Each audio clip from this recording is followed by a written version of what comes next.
Imagine you are a king. Your army is 300 miles away and they are walking into a trap. How do you warn them in time? Or you are a merchant.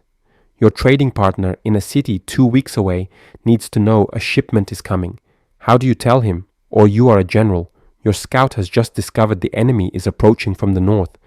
How do you get that information back to your commander before it is too late?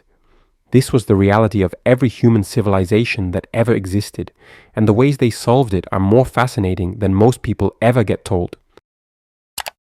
The first and most obvious answer was simple. If you need to send a message, send a person. Before any tool, any animal, any technology, the only way to move information was to move a human being. The human runner was the first communication system in history, and for tens of thousands of years, it was the only one. A trained runner in the ancient world could cover between 25 and 50 miles a day under good conditions. The ancient Greeks formalized this into a relay system, runners stationed at intervals along major routes, each one carrying a message to the next. The moment one runner arrived, another took the message and sprinted to the next station. This relay approach could move information faster than any single person could run alone. The Persian Empire built one of the most sophisticated versions of this, their royal road. A route stretching nearly 1,700 miles was lined with stations, each one stocked with fresh horses and rested riders.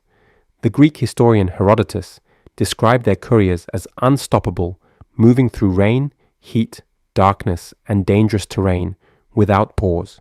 But here's the fundamental problem with human messengers.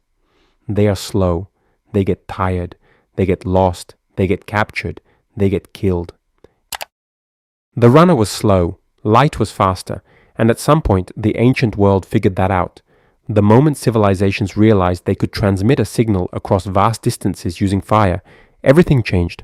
A flame visible from a hilltop at night, a column of smoke rising against a clear sky during the day. These were not primitive tricks. They were the first long-distance communication technology in human history. The Greeks used beacon fire networks to transmit single critical signals across hundreds of miles almost instantly.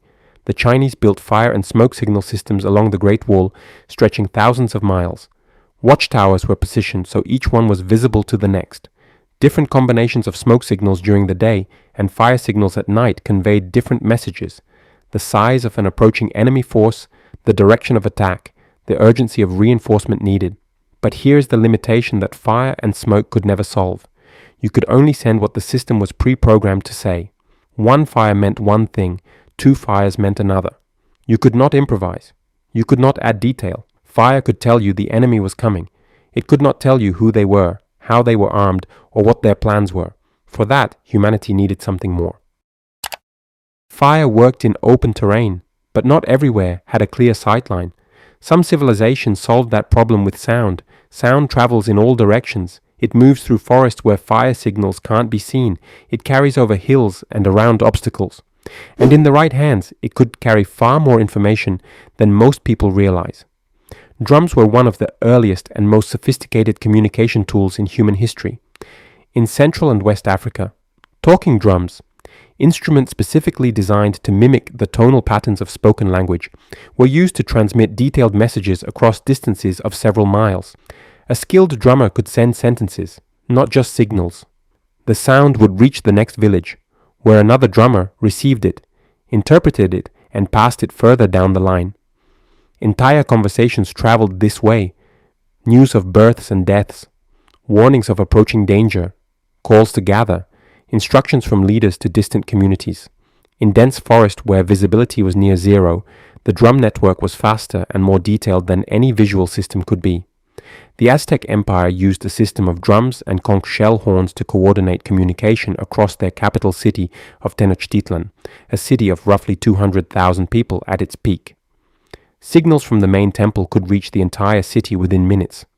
In Europe and the Middle East, military horns and trumpets transmitted battlefield commands in real time, sequences of notes that trained soldiers immediately understood as specific orders. Charge, retreat, hold position, flank left. But sound, like fire, had hard limits. Distance was the biggest. Even the loudest drum or horn carried only a few miles before fading into noise. Weather disrupted it. Wind carried it in the wrong direction, and in enemy territory, every signal you sent was also a signal to them. Humanity needed something that could carry a detailed message quietly, across great distances, without announcing itself to everyone within earshot. Then writing arrived, and it changed the game, but not in the way most people think.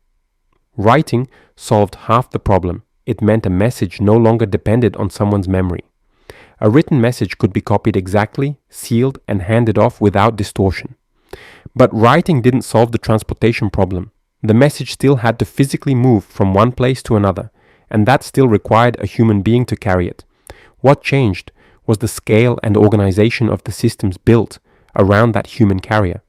The Persian Royal Road mentioned earlier wasn't just a running relay.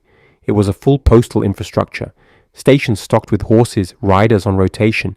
The system could move a message nearly 1,700 miles in roughly 7 days, a journey that would take an ordinary traveler 3 months on foot. These systems were extraordinary achievements, but they all shared the same fundamental weakness. They depended entirely on roads, on horses, on human reliability. The moment a road was blocked, a region fell into conflict, or a rider was compromised, the message stopped. And in wartime, roads were exactly where the enemy waited. Every method so far had one thing in common. They all needed something. A road, a clear sky, a relay station, a human being.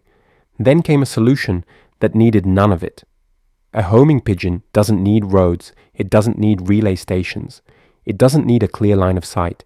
It flies above every obstacle that stopped every other method. And it arrives. People had kept pigeons for thousands of years, and during all that time, they noticed one thing no other animal did consistently. Take a pigeon away from its home, release it anywhere. It flew straight back, every time, without fail.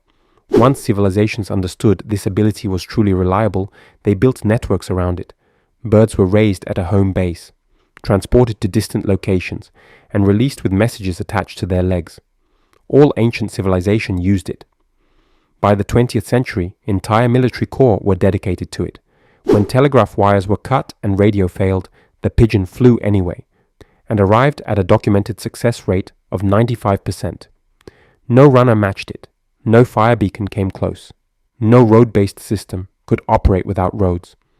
The pigeon needed none of it, just instinct, and an unbreakable desire to go home.